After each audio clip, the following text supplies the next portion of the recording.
నమస్తే, నేను కేశవ్. తెలుగు సినిమా చరిత్రని ఓ 85 ఏళ్ళు రాసుకుంటే ఆయనకి 50 ఏళ్ళు రాసిచ్చేయాలి. తెలుగు సినిమాల్లో విలన్ల పాత్రల గురించి ఓ పుస్తకం రాసుకుంటే సగం పేజీలు ఆయనకే రాసిచ్చేయాలి. ఒకవేళ యముడి పాత్రలు తెలుగు తెరపై ఎలా ఉంటాయని చర్చించాలనుకుంటే దాదాపు మొత్తం పేజీలు ఆయనకే ఇచ్చేయాలి. ఆయన పేరు కైకాల సత్యనారాయణ. తెలుగు సినిమా చరిత్రలో తనకంటూ ఒక అధ్యాయాన్ని లిఖించుకున్నటువంటి వ్యక్తి. ఆయన మనతో హెచ్ఎంటీవీలో ఉన్నారు. ఆయన మనసుని అడిగి ఈ జీవన ప్రస్థానం ఎలా సాగింది, 80వ ఏట అడుగు పెడుతున్న సందర్భంగా ఆయన మనసులో ఉన్నటువంటి తీపి గుర్తులేంటి, చేదు జ్ఞాపకాలేంటి తెలుసుకునే ప్రయత్నం చేద్దాం.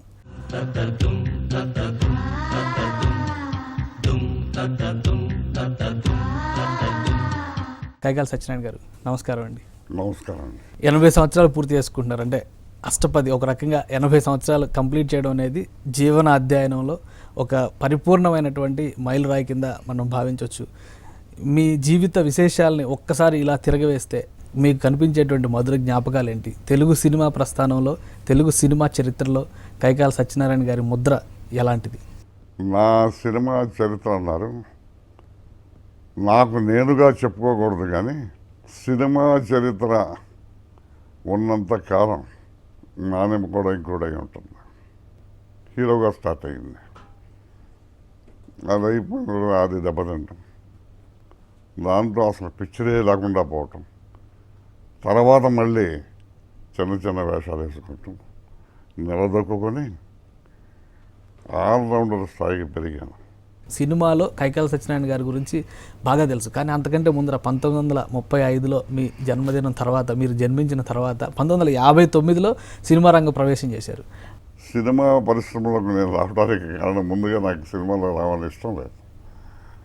మా పెదనాన్న గారు అంజయ్ గారని, ఆయన ప్రోద్బలం నన్ను సినిమాలో చేర్పించాలండి. ఎందుకనంటే అక్కడే నాగేశ్వరరావు గారి ఫ్యామిలీసు, మా ఫ్యామిలీ ఫ్రెండ్స్ కూడా వెళ్ళాం.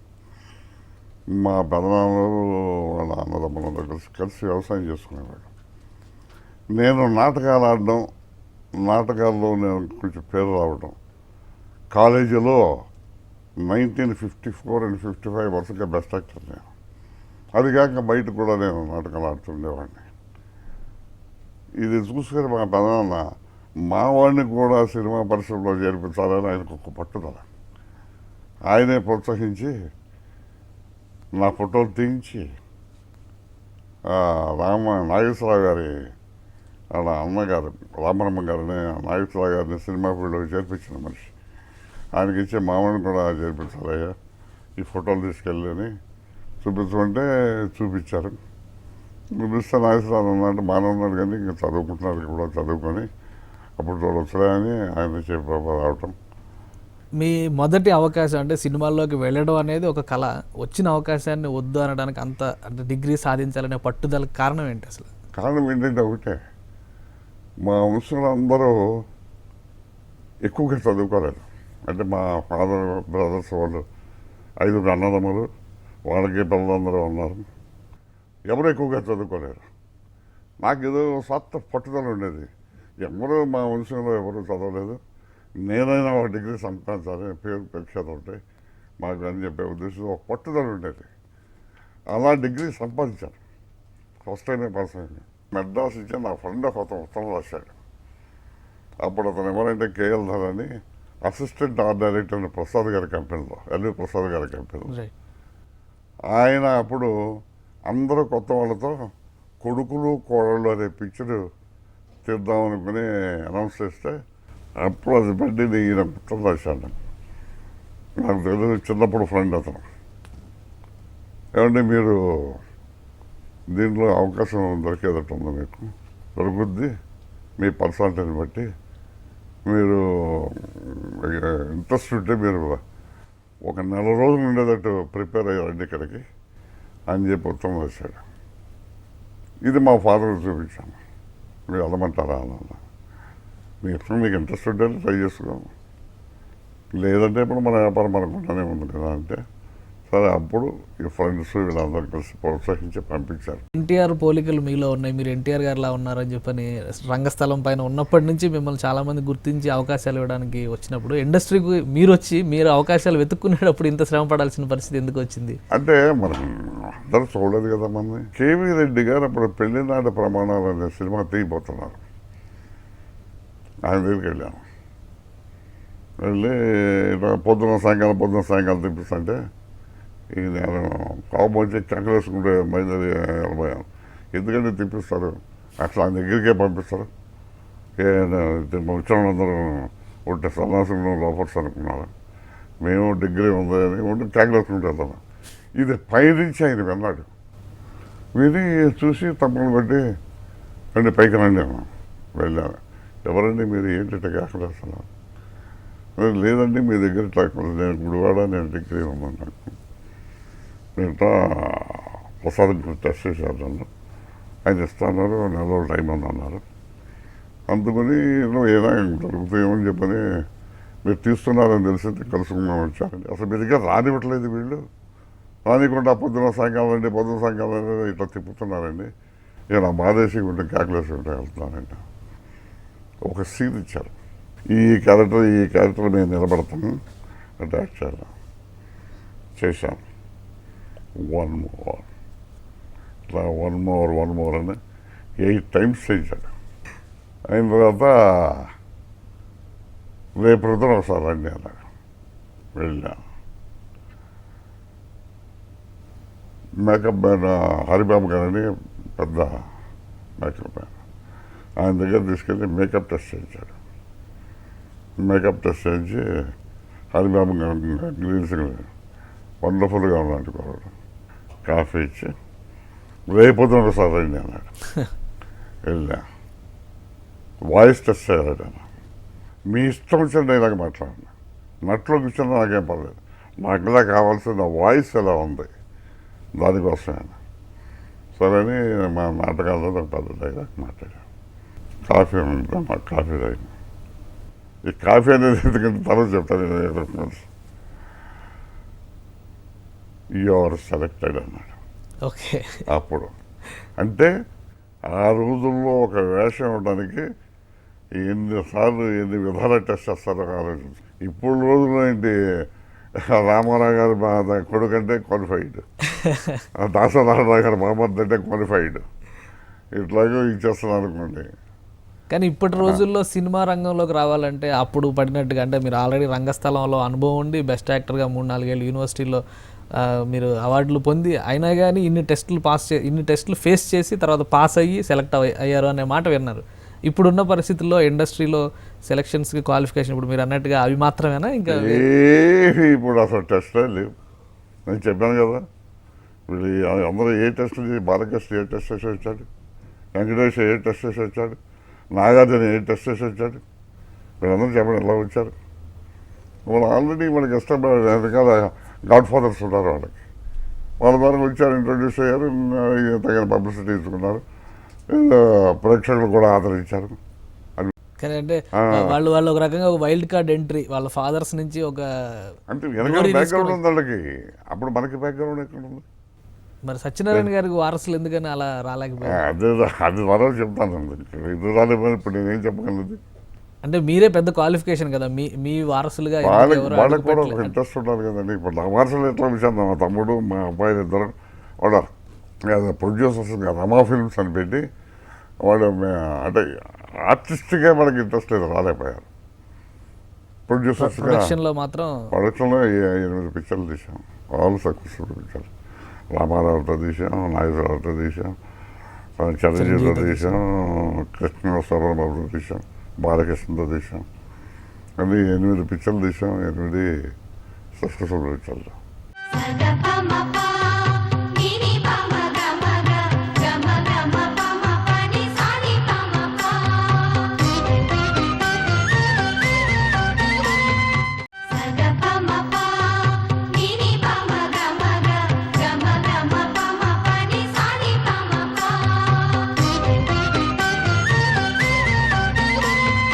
అలా కష్టపడి అవకాశాలు సంపాదించుకున్నటువంటి సత్యనారాయణ గారు హీరోగా మొదటి అవకాశాన్ని ఎలా దక్కించుకున్నారు?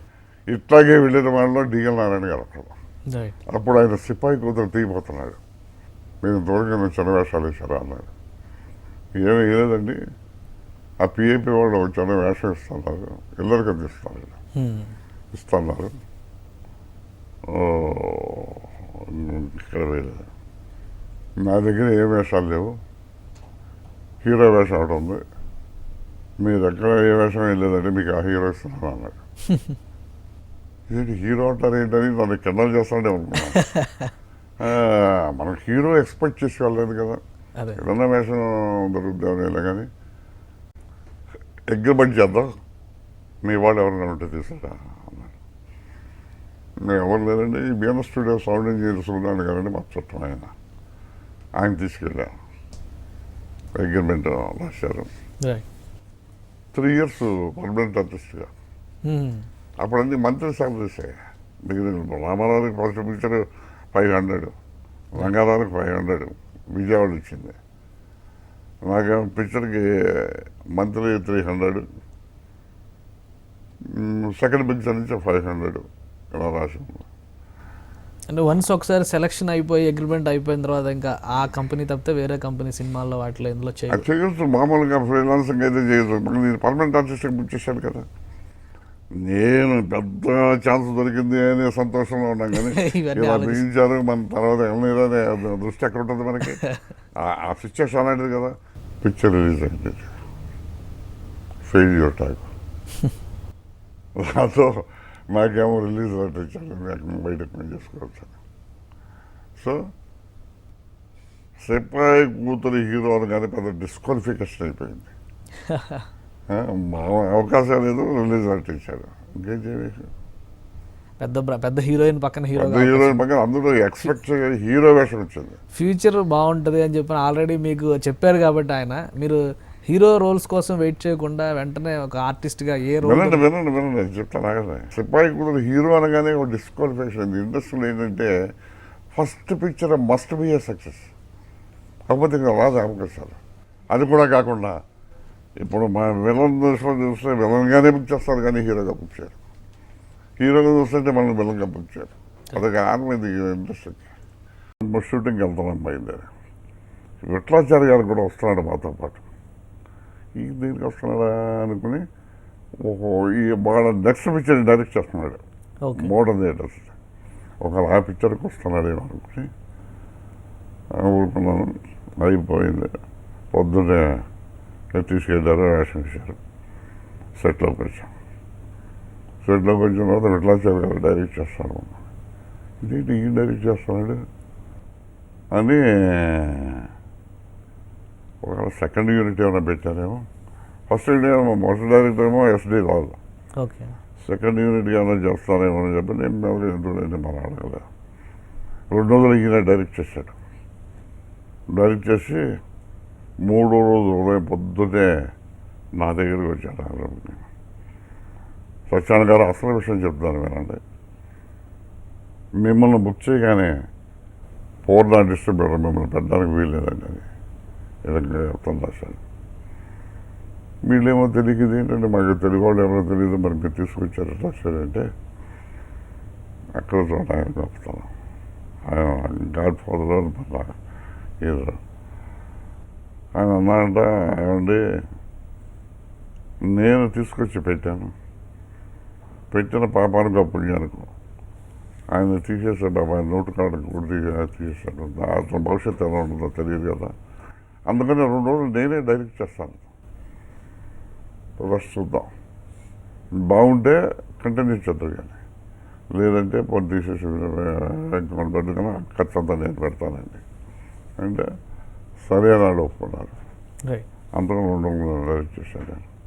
ఇవాళ సాయంకాలం 5 గంటలకు చూస్తారు, బాగుంటే మిమ్మల్ని చూస్తారు, రద్దు చేస్తారు. ఇక మరి మీరు ఏమనుకోవడానికి వీలేదు. అప్పుడు ఎలా ఉంటుంది సిచ్యువేషన్?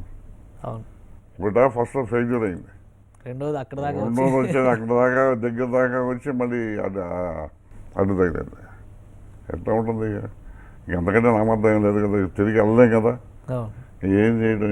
దీనికంటే సూసైడ్ చేస్తూ పాటు ఈ నామర్థం భరించేదానికంటే అందుకని ఐదర్ ఉంటామా లేదా సూసైడ్ చేసుకుంటామా, ఉంటామా అంటే సూసైడ్ అక్కడ వరకు ఆలోచించారా మీరు? ఆలోచిస్తారు. ఎందుకంటే నేను తిరిగి వెళ్ళలేదు, నా మద్దతు ఉంది. ఎందుకు పనికిరానిగా వదలగలను, తిరిగి ఏం లాభం కానీ నాలో కానీ అప్పటికే మీరు డిగ్రీ డిగ్రీ సాధించారు, ఉంది. కానీ మీకు ఒక వ్యాపారం ఆశ్రయం ఉంది, కోసం వచ్చాం. వ్యాపారం ఉంది. ఇది అందరికీ తెలిసిపోయింది. ఇక ఆ తాటి పోయింది, ఇక అందరికీ తెలిసిపోయింది. దానికోసం వచ్చాం. ఫస్ట్ పిక్చర్ జరిగింది, ఫెయిల్యూర్ అయ్యింది. మళ్ళీ దీంట్లో కూడా ఫెయిల్యూర్ అయ్యి వచ్చాను. ఎందుకు మరి సన్నాసాన్ని తెల్లారేసే తిట్టుకుంటానని అప్పుడే విఠలాచార్య గారు నాకు సలహా ఇచ్చాడు. ఏమండి ఇందాక మీరు అన్నారు హీరోగా ఉన్నారు కదా, మరి ఎందుకు కంటెంట్ చేయలేదని. అండ్ హీరోలు కానీ ఇక్కడ కాంపిటీషన్ ఎక్కువ ఉంది, మీకు సపోర్ట్ ఎవరు లేరు. కాబట్టి విలన్గా టర్నవ్వండి. విలన్ విషయం ఏంటి, ఏదైతే మనం పేరు తెలుసుకోవాలి, మనం డబ్బులు సంపాదించుకోవాలి, ఇదే కదా మన ఆశయం. కాబట్టి నేనే మీకు విలన్ వేసేస్తాను నేను ముందు. కానీ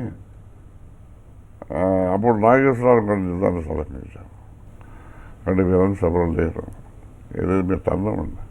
ఆయన ఇస్తానున్నారు కదా, నవగ్రహ పూజా మహిమలో విలన్ వేసి ఇచ్చాడు.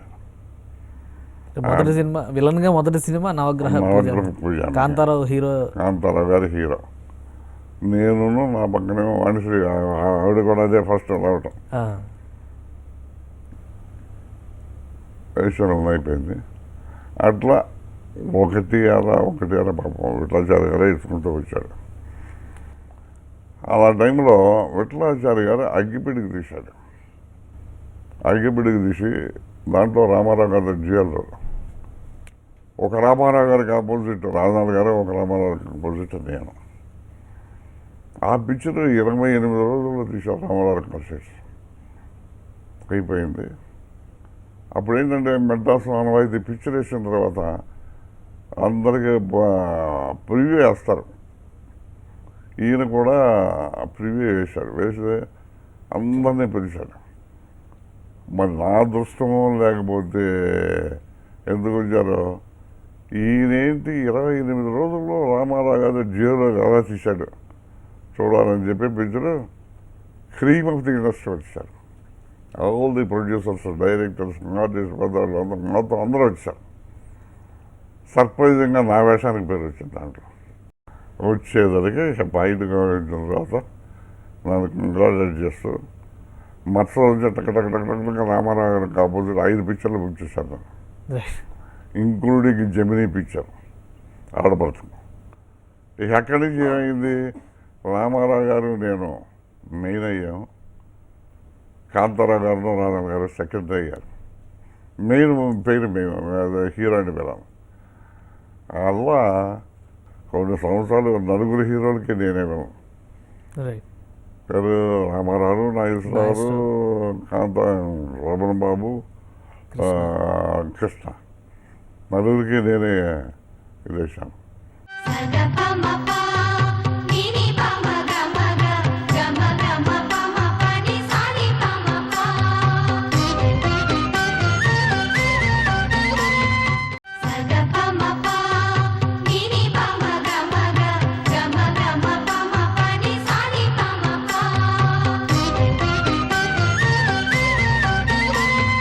అంటే అవకాశాల కోసం అన్ని ఆఫీసులు తిరిగి తిరిగి తిరిగి అలసిపోయారు మీరు. అవకాశాలు వస్తుంటే పారిపోవాలనిపించాను. అంత బిజీ అయిపోయాను. అంత నేను కాల్ షీట్లు ఇవ్వలేను బాబు అనే స్థితికి వచ్చాను. ఇప్పుడు ఆ టైంలో రాజనాల్ గారు, ఎస్వి రంగారావు గారు, అలానే రంగారావు గారు ఇక విలన్ వేషాలు ఇట్లా ఆయన క్యారెక్టర్ ఆర్టిస్ట్గా, ఆయన ఆల్రౌండర్గా ఆయన తిరిగిపోయాడు. అందులో ఏజ్ కూడా అయిపోయింది. Yes out of question. ఇక ఓన్లీ రాజనాథ్ గారు. ఆ రాజనాథ్ గారు ఏమో ఫోక్లోర్ తప్ప సోషల్కి అంత నప్పట్లేదు. సోషల్ వచ్చేసరికి మళ్ళీ హీరోల పక్క నేనే వేయాల్సి వస్తాను. ఇక నేను తర్వాత వీళ్ళు వచ్చారు. కృష్ణనాథ్ వచ్చాడు, ముందుగా సంవత్సరం అంతా ఉండి మళ్ళీ వాడు హీరోగా మారిపోయాడు. అక్కడి నుంచి మోహన్ బాబు వీళ్ళు రావడం. అప్పుడు నేనేంటంటే నేను కూడా ఒక ట్రాన్సాక్షన్ అవ్వాలి అనుకునే టైంలో రామారావు గారు మళ్ళీ ఉమ్మడి కుటుంబంలో మోస్ట్ ప్యాథెటిక్ రోల్ ఇచ్చాడు. ఉమ్మడి కుటుంబం అంటే అసలు ఆయన కంపెనీలో ఫస్ట్ అంటే అయింది శ్రీకృష్ణ పాండవి, దాంట్లో రుక్మిణి వేషం ఉన్నది వెళ్ళాను. ఆయన అప్పుడే అన్నాడు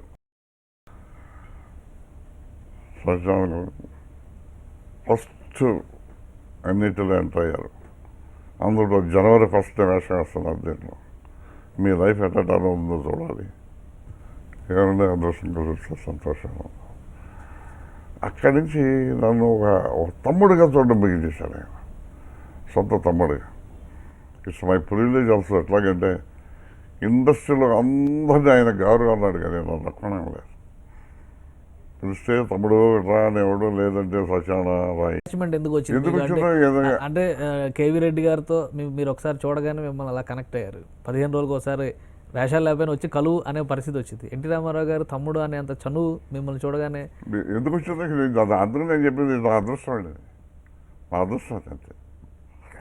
తర్వాత మరి లేకపోతే మేమిద్దరం కలిసి 101 పిక్చర్ కాంబినేషన్, ఇండస్ట్రీలో అది కాంబినేషన్ ఎవరు వేయలేదు. ఆ వేషం మరి న్యాయంగా అయితే ఎవరు ఇవ్వరు ఆ వేషం.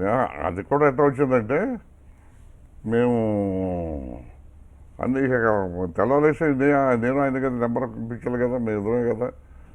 షార్ట్కి మధ్యన కూర్చున్నప్పుడు లైటింగ్ తరపున కూర్చున్నప్పుడు క్యాజువల్గా అన్నాడు, సత్యాన నెక్స్ట్ పిక్చర్ ఎన్నిటిలో ఏ వేషం వేస్తా అన్నాడు. ఏ వేషం ఏం పిక్చర్ నాకు తెలియదు కదండి ఏ వేషం అని. ఉమ్మడి కుటుంబం తీస్తున్నాను, 4 అన్నదమ్ములు. ఫస్ట్ అన్నేమో పెద్ద ఆయన కొంచెం కామెడీగా ఉంటాడు, టీచర్ ఇది చేసేది. వారానికి 2 రోజులు ఇంటికి వస్తాడు, 5 రోజులు పక్క ఊళ్ళోకి వెళ్ళి టీచర్ పని చేస్తాడు, అది వేలంగా వేస్తున్నాడు. సెకండ్ బ్రదర్ ఏమో వ్యవసాయదారుడు, వాడు స్ట్రైట్ ఫార్వర్డ్ మనిషి, ఒకళ్ళ మాట అంటే ఒకళ్ళతో మాట అనిపించాడు. ఫ్యామిలీ అందరూ పోషించుకొచ్చేదాన్ని, ఇంట్లో అందరూ ఆడంటే తెలుసు. ఈ అన్న కూడా భయం ఆడితో మాట్లాడామంటే. మూడో వేషం ఏమో డాక్టర్ చదివిస్తున్నాం అని అందరూ కలిసి. వాళ్ళు డాక్టర్ అయిపోయిన తర్వాత ఫ్యామిలీని మర్చిపోయి అమ్మాయిని అట్టు పెట్టుకొని అట్లా ఇదైపోతాడు. నాలుగో బ్రదర్ ఏమో నాటకాలు ఆడుకుంటూ మా తిరుగుతూ ఆఖరికి చల్లా చెదరైపోయిన కుటుంబాన్ని ఆడే అందరినీ సమకూర్చే వరకు చేస్తాడు. అది నేను వేస్తున్నాను, మరి ఈ రెండింటిలో నువ్వు ఏ వేషం వేస్తావు? ఆలోచించి నేను సెకండ్ బ్రదర్ వేస్తాను. నేను అదేంటి నువ్వు వెళ్ళను కదా, నువ్వు థర్డ్ బ్రదర్ కోరుకోవాలి కదా, నువ్వు సెకండ్ కోరుకున్నావు ఏంటన్నాడు. అప్పుడు విలన్ క్యారెక్టర్స్లో బిజీగా కదా, అది కోరుకుంటావు ఏంటన్నాడు. లేదన్నయ్య, నేను పేతాసు బాగా చేస్తాను నేను, కానీ నా కర్మకన్నీ నాకు వెళ్ళనే వస్తున్నాయి. పైపెచ్చు మనం వ్యవసాయం చేసి ఇచ్చున్నాను పల్లెటూరు నుంచి, నాకు న్యాచురల్గా చేస్తానని నాకు నమ్మకం ఉంది. ఆ వేషం నాకు ఇవ్వండి. లేదు నీకు నమ్మకం లేకపోతే 2 రోజులు నన్ను టెస్ట్ చేయి, లేకపోతే తీసేది ఇదేమనుకో. చూద్దాం అనుకున్నాడు. ఓ రోజు పిలిచారు, పిలిచి ఏంటి కాల్ షీట్స్ ఎలా ఉన్నాయి ఏంటన్నా. కాల్ షీట్స్ ఎలా ఉన్నాయి అన్నంత బిజీ కాదులేండి, మొత్తం మీద బిజీయే, కానీ అంత కాల్ షీట్స్ లేవన్నంత మీకు లేవన్నంత బిజీ ఏం కాదు. ఏ వేషం ఇస్తున్నారన్న, నువ్వు అడిగిందే ఇస్తున్నావు, నీకు ఎలా చేస్తావో చూడాలి. అది ఆ క్యారెక్టర్ ఫెయిల్యూర్ ఏంటంటే పిక్చర్ ఫెయిల్యూర్. మేము నమ్మితే మళ్ళీ నైట్ అంతా నేను నిద్రపోలేదండి. కళ్ళు లోతుకి వెళ్ళాలి, న్యాచురల్గా కొంచెం కనపడాలని అలాగే నిద్రచంద్ర సార్ పోకుండా కూర్చున్నాం. అట్లాగే లేచేది షూటింగ్కి. ఎందుకు మనకు తప్పదు ఏంటంటే అట్లా కనపడాలని. అంటే అప్పట్లో క్యారెక్టర్స్ కోసం అంత తప్పించి నటించినటువంటి ఆర్టిస్టులు ఉండేవాళ్ళు. ఇప్పుడు ఉన్న ఇండస్ట్రీలో ఇప్పుడు తీసేయండి ఇప్పుడు అసలు ఎప్పుడండి 6 తర్వాత పని చేయడమో మేము చేయలేము అంటారు. అట్లా మేము డే నైట్లు చేసాం. రామారావు గారు నేనే 36 గంటలు పని చేసాం. పిక్చర్ కలిసి వచ్చారు అదృష్టానికి 36 గంటలు పని చేసాం. ఇప్పుడు ఎవరండి చేసేది ఇట్లాగా. రామారావు గారితో మీ జర్నీ చూస్తే అంటే 100 సినిమాలు పైగా మీరు కలిసి నటించడమే కాదు, ఆయనతో పర్సనల్గా కూడా చాలా అసోసియేట్ అయి ఉన్నారు. చాలా వాళ్ళు బిజినెస్ చెప్పారు నాతో, వసంతరాజు గారు. మీరంటే ఎంత ప్రేమండి ఆయనకి.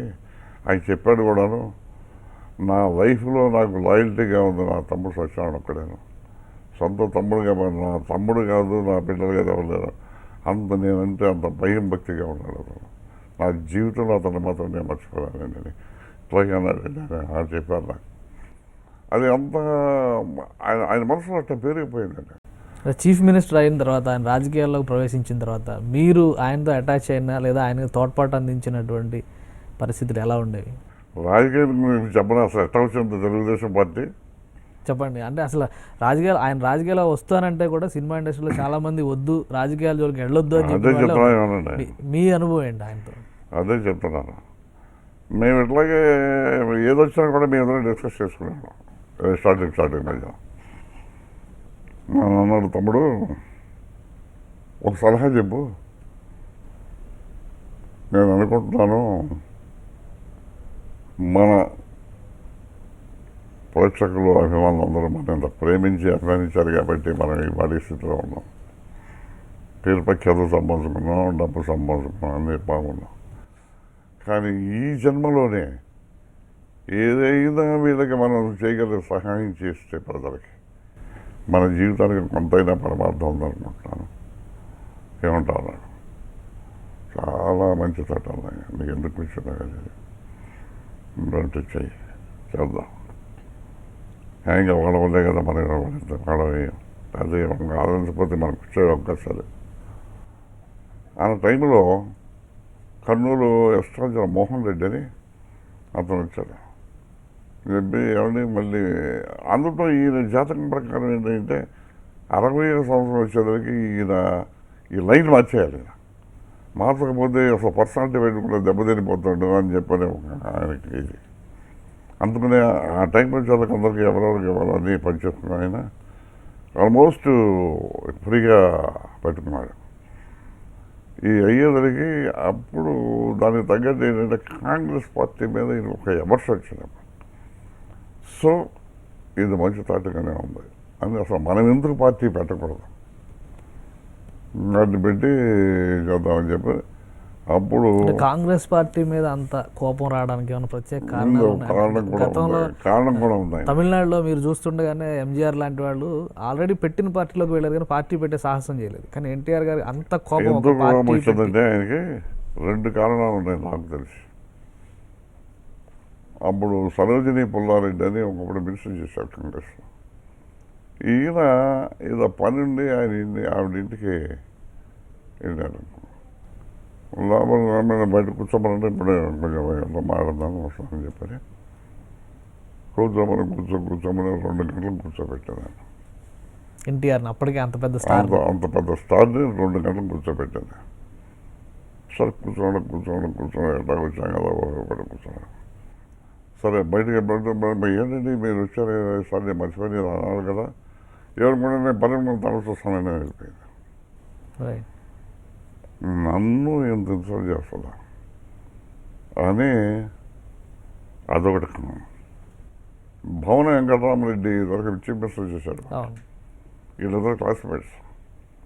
ఆయనతో పాటు ఒకసారి లోపలికి తీసుకెళ్ళాడు ఆయన. అలా మీటింగ్ లేదు హాల్లో. ఈయన బయటికి వెళ్ళిపోమన్నారు. ఆయన కూడా ఏం మాట్లాడలేదు. మనం కూడా బయట ఉండి నేను వస్తాను. సరే ఆయన నన్ను ఎందుకు తీసుకొచ్చాడు, నన్ను ఎందుకు ట్రాన్స్ఫర్ చేసుకోవాలి, అదొక కోపం ఉంది ఆయనకి. అది కాక ప్రతి 3 నెలలకి 4 నెలలకి ఒక చీఫ్ మినిస్టర్ మారడం, సమాజం కూడా వెళ్ళిపోవడం, ఇట్లా ప్రజలను దోచుకుంటున్నారు కానీ ప్రజలకు ఏమి సాయం చేయట్లేదని ఒక దొంగతట్టు పడింది. దాంతో అసలు మనం ఎందుకు పెట్టకూడదు పార్టీ.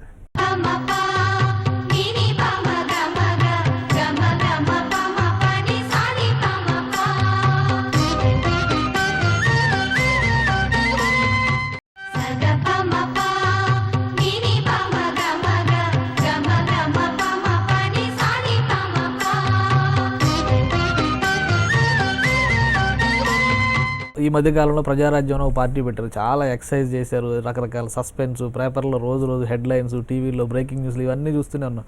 అంటే అప్పుడు 81, 82 ఆ టైంలో అంత మీడియా అవేర్నెస్ లేదు, జనానికి కూడా అంత ఆసక్తి లేదు. కానీ ఒక పార్టీ పెడితే మనం సక్సెస్ అవుతాం అనేటువంటి అసెస్మెంట్ని ఎన్టీ రామారావు గారు అప్పుడు ఎలా వేయగలిగారు? ఎందుకంటే మనం ఎంతో సక్సెస్ కాకూడదు అనుకున్నాడు ఇది. అది ఏదైనా ఒక పట్టుదల ఆయనకి. పట్టుబడ్డాంటే మరి సక్సెస్ అయ్యేవాడు ఉండేవాడు కాదు. మనం ఎందుకు సక్సెస్ కాకూడదు?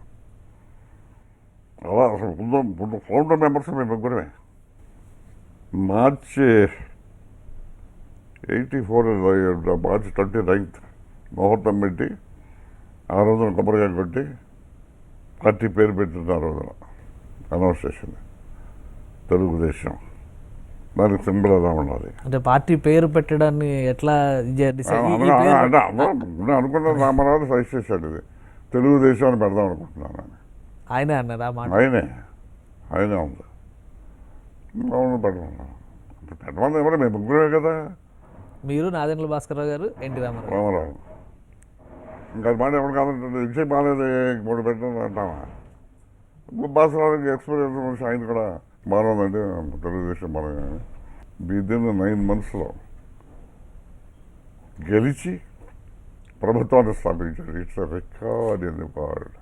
అంటే అప్పుడు ప్రచార సభలకు వెళ్తున్నప్పుడు కానీ, ప్రచారం కోసం వెళ్తున్నప్పుడు కానీ మీకు అంటే మేము ఇప్పటికీ పత్రికల్లో అప్పుడు వచ్చిన ఈ అన్న సభ కళకళ, అమ్మ సభ వెలవెల ఇట్లాంటి హెడ్డింగ్ల గురించి మేము చాలా వరకు మీడియాలో డిస్కషన్స్ ఇప్పటికీ జరుగుతూ ఉంటాయి. అంటే అంత అద్భుతమైనటువంటి రెస్పాన్స్ వచ్చింది. పైగా మీడియా ఇంత లేదు కాబట్టి ప్రతి ఇంటికి ఎన్టీ రామారావు గారు పార్టీ పెట్టారు అనే విషయాన్ని చేరవేయాలంటే ఎలాంటి వ్యూహం అనుసరించారు అసలు? అంత వ్యూహం అంటే దానికి చెప్పాలంటే యూఆర్ రైట్. 75% రామారావు గారు సపోర్ట్.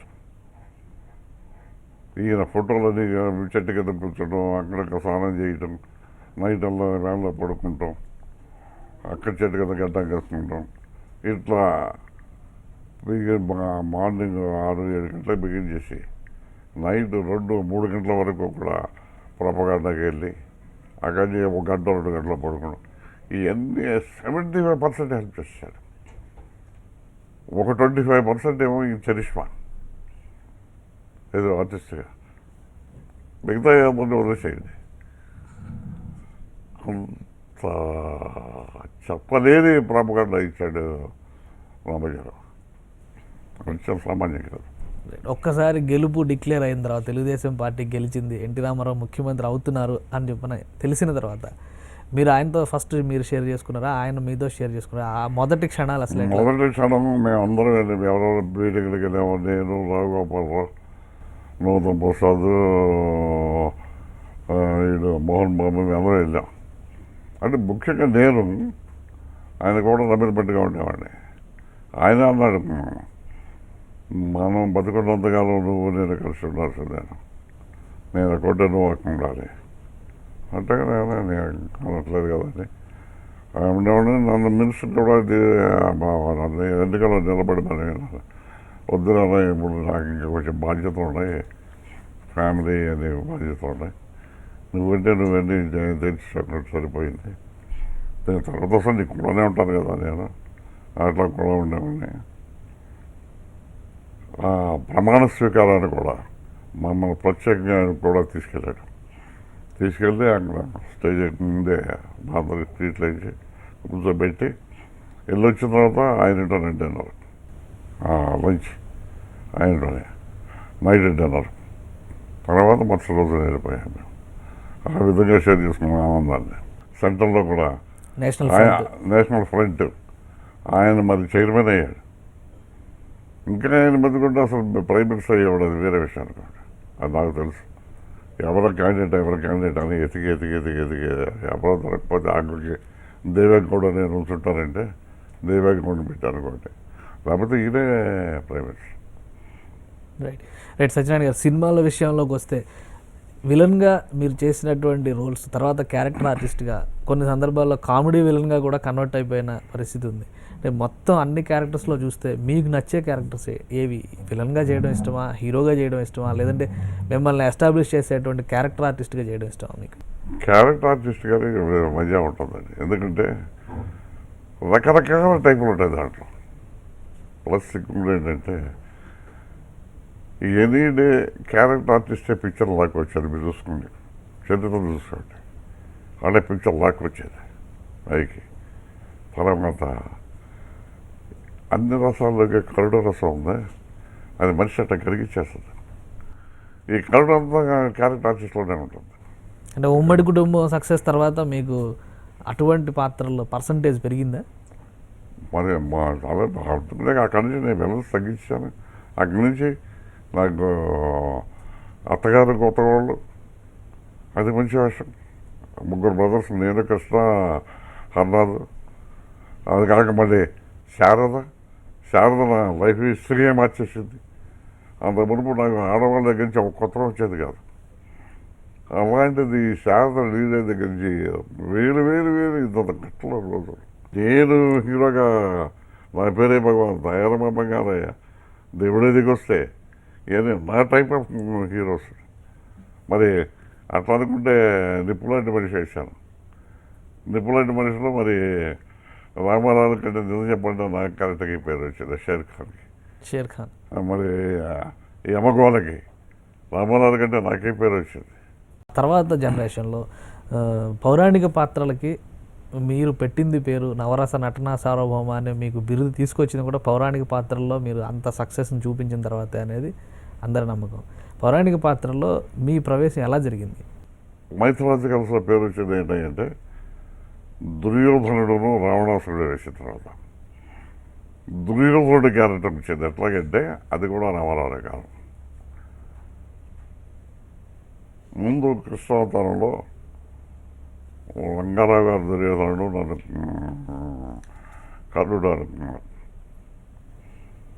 తీరా దగ్గరకు వచ్చిన తర్వాత, షూటింగ్ దగ్గరకు వచ్చిన తర్వాత రంగారావు అన్నాడు, సొంత పిక్చర్ ఏదో డైరెక్ట్ చేసుకుంటున్నాను నేను నా సొంత పిక్చర్ డైరెక్ట్ చేసుకుంటున్నాను, నేను కాన్షియస్ ఇవ్వలేను, మళ్ళీ నేను తమిళ ఇచ్చానంటారు, కాబట్టి ముందుగానే చెప్తాను మీరు ఎవరైనా పెట్టుకోండి అని తప్పుకున్నాడు. తప్పుకున్న తర్వాత ఎవరిని వేయాలి? అంత మునుపు ఇండస్ట్రీలో దుర్యోధనుడు వేసింది రాధనాల, ముక్కామల, తర్వాత దుబ్బెపాల, వీళ్ళు ఆల్రెడీ కృష్ణావతారంలో వేషాలు వేసేసి ఉన్నారు. మళ్ళీ వాళ్ళు వేయాలంటే ఇప్పుడు ఆ వేషాలని మళ్ళీ రీప్లేస్ చేయాలి అనే గొడవ ఉంది. అందుకని ఎవరా అని అనుకుంటూ రామారావు దగ్గరికి వెళ్ళారు. పొండకేశ్వర గారు ప్రొడ్యూసర్ కాబట్టి ఆయన మావ అనుకుంటారు వాళ్ళు. మావ ఎవరు దొరకలేదు, ఆయన నువ్వే వేయాలి దుర్యోధనుడు. ఆయన పిచ్చదిడ్లు నాకు వేషాల గొడవ అనుకుంటారా? నా సొంత కంపెనీ కాబట్టి నేనేదో దుర్యోధనుడు ట్రై చేసుకున్నాను.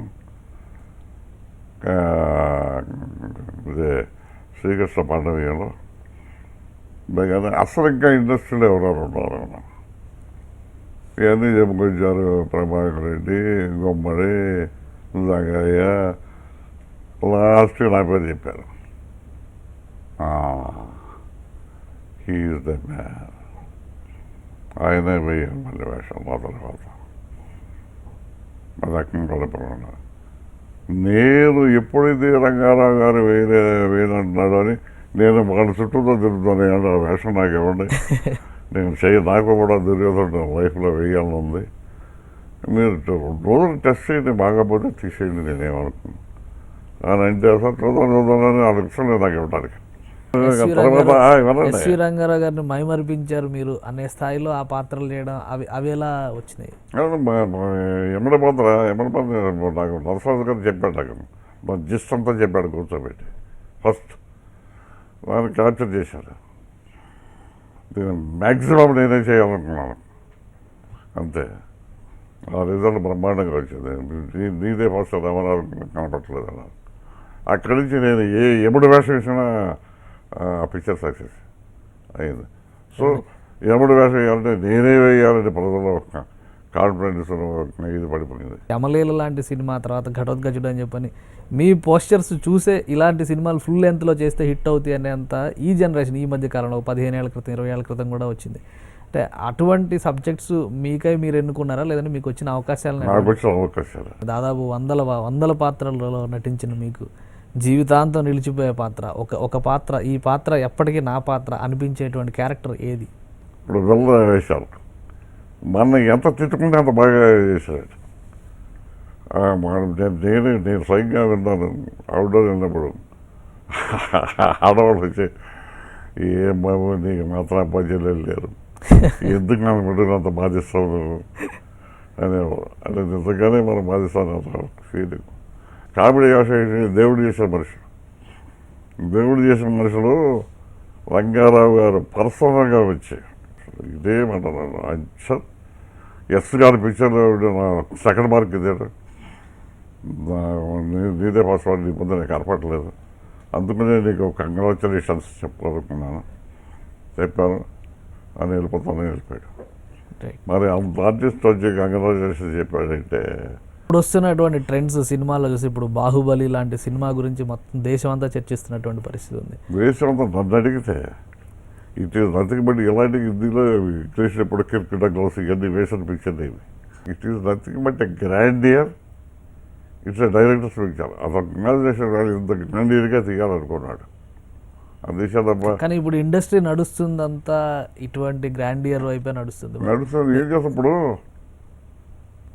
ఇవాళ రేపు వైలెన్స్ అవి కొట్టుకుంటూ అన్నది కొట్టడం, పెట్రోల్ కార్లు తగలబెట్టుకోవటం, పెట్రోల్ బాంబులు పెట్టడం, ఏది తప్ప అసలు ఏదైనా మంచి సెంటిమెంట్ కానీ, మంచి కథ కానీ, మంచి క్యారెక్టర్స్ కానీ, లేదంటే మంచి టీనేజ్ లవ్ సబ్జెక్ట్స్ కానీ, లేదా మంచి మ్యూజిక్ కానీ ఎక్కడ ఉందా? మీరు ఈ పాట పాడుకోగలరా? మరి ఇప్పుడు చేయగలరా? అంటే రాజకీయాల మీద, నటన పైన, సినిమా రంగం పైన మీ అభిప్రాయం చెప్పారు. ఇప్పుడున్న రాజకీయాల పైన మీ అభిప్రాయం ఏంటంటే అప్పుడు కాంగ్రెస్ పార్టీ తర్వాత తెలుగుదేశం పార్టీ ఆవిర్భావం, ఒక 20-30 ఏళ్ళు రాజకీయాలు చూసిన తర్వాత ఇప్పుడున్న రాజకీయాల మీద మీ అభిప్రాయం ఏంటి? మనం ఏంటంటే కదా రాజకీయాలు మెంటాలిటీకి పోవాలండి. ఇట్ ఈస్ వ్యాఖ్యానం. ఒకప్పుడు మీరు ఎంపీగా కూడా పనిచేశారు, నేను లోక్సభకి ఎంపీ కూడా పనిచేశాను. ఎలక్టెడ్ ఎంపీ మీరు. ఇప్పుడు ఒక్కటి చూసుకోండి, 2 లక్షలు కోట్లు పెట్టి ఎంపీ గారు ఎమ్మెల్యే గారు ట్రై చేస్తున్నారంటే దీని తర్వాత ఇంతకంత సంపాదించుకోవాలనే కదా అందరి. ఇది ఎవరి మీద వస్తారు? జనం మీద కదా. నేను ఎంపీగా ఉన్నప్పుడు దాన్ని అడ్డం పెట్టుకున్న రూపాయి సంపాదించలేదు, నా మనసు ఒప్పలేదండి. నేను అర్ధరాత్రి కూడా 10 గంటలకు కూడా ఇలా పనిచేశాను, అవసరం అయితే వెళ్ళి. 80 ఏళ్ళు కంప్లీట్ చేసిన సందర్భంగా మరి భవిష్యత్ జీవితాన్ని ఏ విధంగా ప్లాన్ చేయాలనుకుంటున్నారు? సినిమా రంగంకి దూరంగా ఉంటున్నారు, రాజకీయాలకి దూరంగా ఉంటారు అంటున్నారు.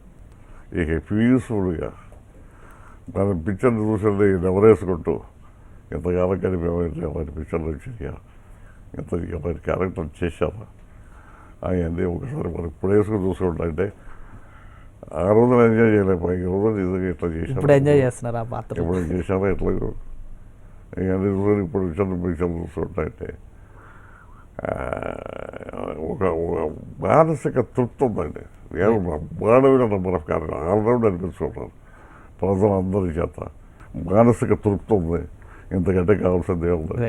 రైట్. ధన్యవాదాలు సత్యనారాయణ గారు. మీరు మరింత ప్రశాంతమైన జీవితాన్ని సంపూర్ణ ఆయురారోగ్యాలతో గడపాలని చెప్పని హెచ్ఎంటీవీ ప్రేక్షకుల తరపున మేము కోరుకుంటున్నాం. ఇది గొప్ప నటుడు మాత్రమే కాదు, అనేక విధాలుగా రాజకీయ రంగంలోనూ ప్రజాసేవ చేసినటువంటి సామాన్యమైన వ్యక్తి, ఒక సామాన్య కుటుంబం నుంచి వచ్చి తన జీవన ప్రస్థానాన్ని 10 మందికి ఆదర్శప్రాయంగా మార్చుకున్నటువంటి వ్యక్తి కైగాల సత్యనారాయణ గారి జీవన ప్రస్థానంపై స్పెషల్. మరిన్ని వార్తల విశేషాల కోసం కీప్ వాచింగ్ హెచ్ఎంటీవీ.